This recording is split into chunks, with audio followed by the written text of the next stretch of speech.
मैं आपको बताता हूँ, कांग्रेस को पहले पूछा आज क्या, आपको पूछना चाहिए था भाई।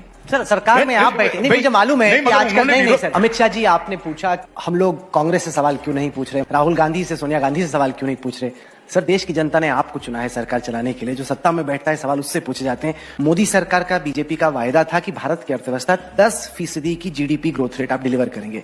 जो आपका प्रॉमिस था और जो डिलीवरी है उसमें इतना बड़ा गैप क्यों?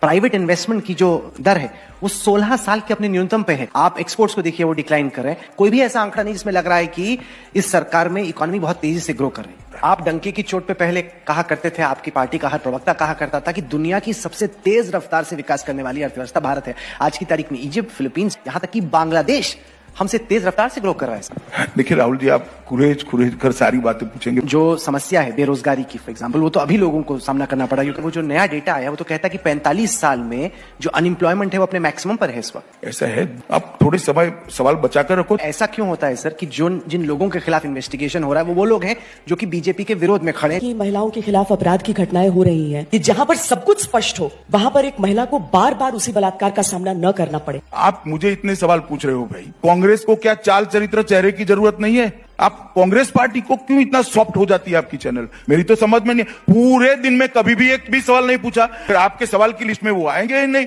कहीं पर भी सवाल नहीं, बता दो चलो मैं मेरी बात वापस लेने के लिए तैयार, या तो आप फिर स्वीकार कर लो। नहीं, मैं बताता हूं ना, देश की जनता आपसे उम्मीद रखती है, इसलिए आपको देश की जनता हमसे, पार्टी विद द डिफरेंस आप हैं, इसलिए सवाल आपसे पूछे जाएंगे कि आप भी कांग्रेस से कड़े सवाल करो।